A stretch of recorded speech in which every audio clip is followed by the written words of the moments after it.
this video, we will learn how to find out the summation of 1 square, 2 square plus 3 square plus 4 square plus n square. तो इसके लिए हम लोग सबसे पहले ऐसे hash includes t.h int main लिख लेगा. उसके बाद में हम लोग लेगा इंट 4 वेरिएबल्स डिक्लेयर करेगा. i नंबर्स के लिए, जैसे 1 2 3 4 यहाँ पे नंबर्स है उसके लिए. b करेगा हम लोग इनका स्क्वायर के लिए, जैसे कि यहाँ पे है 1 का स्क्वायर, 2 का स्क्वायर, 3 का स्क्वायर, 4 का स्क्वायर, n का स्क्वायर. तो b हम लोग उसके लिए लेगा. n इसके लिए लेगा क्योंकि n नंबर ऑफ टर्म्स तक जा रहा है. और सम लेगा क्योंकि हम लोग को समेशन फाइंड आउट करना है. तो सम स्टार्टिंग में हम लोग लेगा इज इक्वल्स टू 0. सबसे पहले जब भी अगर हम लोग का n हो, मतलब n फाइंड आउट करना हो, तो हम लोग उसमें सबसे पहले यूजर से n का वैल्यू ये असाइन करवा लेते हैं. तो हम लोग सबसे पहले प्रिंटफ स्टेटमेंट में लिखेगा enter the value of n. इसके बाद ये डबल डॉट्स देना या नहीं देना वो हम लोग का मर्जी है. इससे बस वो देखने में सुंदर लगता है और इजीली आइडेंटिफाई हो जाता है, उसके लिए दिया हुआ है. फिर डबल क्लोज क्लोज, आखिर में सेमीकोलन. फिर स्कैनएफ के थ्रू हम लोग n का वैल्यू स्टोर करवा लेगा, जो भी यूजर असाइन करेगा वो n में.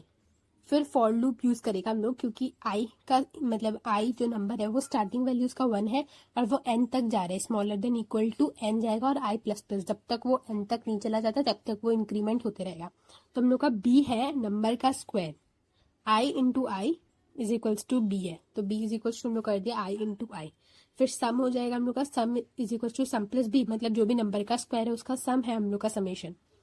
जैसे कि नंबर का स्क्वायर का सम है ना, टोटल समेशन, वो लिख लेगा. फिर आखिर में ये दोनों कर्ली ब्रेसेस क्लोज, क्योंकि ये तो कंप्यूटर के अंदर जो कोडिंग हो, मतलब कैसे आंसर निकलेगा ये उसका लिखा हुआ है कोडिंग.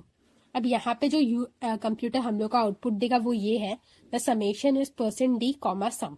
अब %d इसलिए क्योंकि अगर दो इंटीजर वैल्यू का सम है तो हमेशा वो एक इंटीजर वैल्यू आएगा, इसलिए %d फिर कॉमा सम दे देगा. फिर रिटर्न 0, क्योंकि %d किसका वैल्यू है, सम का. सम क्या है, ये इसका वैल्यू है. और हाँ, हमेशा सम को एस को स्मॉल में ही लिखना है, क्योंकि अगर यहाँ पे स्मॉल में और यहाँ पे आप बिग में लिख दिया तो हो सकता है कि एरर आ जाएगा. फिर रिटर्न 0 और फिर दोनों ये लास्ट ब्रैकेट क्लोज, तो हम लोग का आंसर आ जाएगा. और यही अगर हम लोग को 1 का क्यूब, 2 का क्यूब, 3 का क्यूब लिखना है, मतलब फाइंड आउट करना है, का समेशन फाइंड आउट करना है, तो भी उसका एकदम सेम होगा.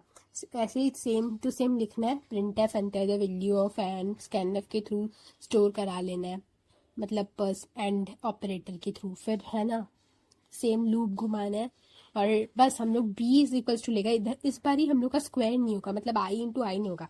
हम लोग का होगा b is equals to i into i into i, मतलब 3 टाइम्स i. फिर आखिर में semicolon, sum is equal to sum plus b, एकदम सेम. और summation is equal to sum, the sum is %d comma sum, return 0, एकदम same. बस यहाँ पे ये वाला एक लाइन चेंज होगा और 1, और इसके अगर हम लोग ये एक लाइन चेंज करें तो हम लोग का ये वाला का आंसर निकल जाएगा. i 1 का क्यूब प्लस 2 का क्यूब प्लस 3 का क्यूब प्लस 4 का क्यूब प्लस n का क्यूब. तो इसका समेशन निकालने के लिए हम लोग का कोडिंग ये रहेगा, बस b का हम लोग का ये वाला लाइन चेंज कर देना, बाकी पूरा सेम.